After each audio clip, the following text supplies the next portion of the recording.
2024 के लोकसभा चुनाव में अभी करीब 6 महीने का समय बाकी है, लेकिन सियासी दल अभी से ही चुनावी बिसात बिछाने में जुट गए हैं। लोकसभा चुनाव 2024 का किला फतेह करने को लेकर राष्ट्रीय लोकदल यानी कि रालोद जनता के बीच पहुंचने लगी है। इसको लेकर पार्टी आने वाली 10 दिसंबर से चौधरी चरण सिंह संदेश रथ निकाल रही है। इसके जरिए चौधरी 2024 का संदेश देते नजर आएंगे।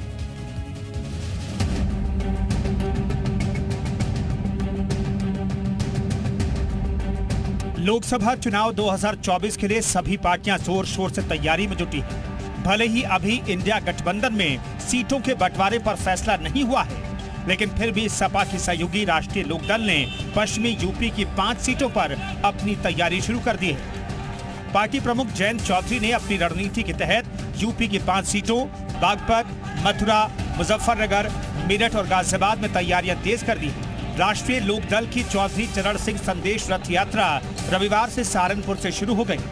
23 दिसंबर को पूर्व प्रधानमंत्री चौधरी चरण सिंह की जयंती के अवसर पर किसान घाट पहुंचकर संपन्न होने वाली रालोद खेल प्रकोष्ठ की यह रथ यात्रा तब तक 11 लोकसभा सीटों को मथने का काम करेगी। राष्ट्रीय लोकदल चौधरी चरण सिंह किसान संदेश यात्रा निकाल रहा है। इसका उद्देश्य है चौधरी चरण सिंह जी की नीतियों को और उनकी जो विचारधारा थी उसको जन जन तक पहुंचाने का।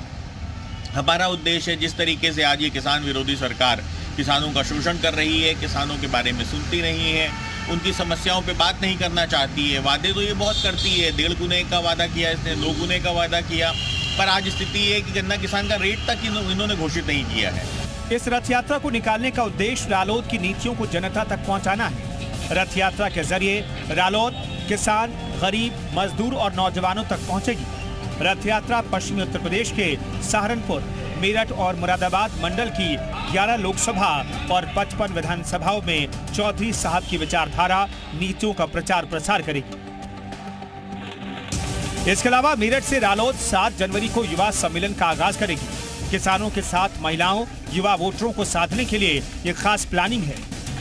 इन युवा सम्मेलनों के जरिए पार्टी उस यूथ तक पहुंचने के प्रयास में है जो चुनाव में भाग्य विधाता होता है। वहीं फरवरी के पहले सप्ताह में पार्टी दोबारा भाईचारा सम्मेलन का आयोजन करेगी। इन सम्मेलनों के जरिए पश्चिमी यूपी के 1500 गांवों को कवर किया जाएगा। इसमें गांव से शहर तक सम्मेलन होंगे। सम्मेलनों में लोगों को जातीय भेदभाव भुलाकर भाईचारे के साथ रहने का संदेश पार्टी देगी। ब्यूरो रिपोर्ट, जी मीडिया।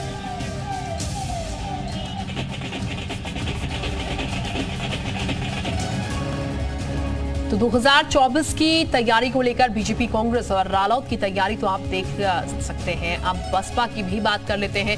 मायावती ने बसपा की कमान अपने भतीजे को सौंप दी है और माना यह जा रहा है कि जल्द ही बसपा की नई टीम तैयार होगी जो भरपूर जोश से लबरेज होगी।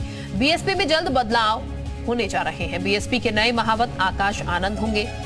नया यूथ विंग तैयार करेंगे आकाश आनंद। बीएसपी के युवा कार्यकर्ताओं में जोश भरने का काम भी करेंगे, क्योंकि हाल ही में उत्तराधिकारी घोषित किया गया। 50% युवा कार्यकर्ताओं को नए विंग से जोड़कर सोशल मीडिया पर आकाश का फोकस ज्यादा रहने वाला है।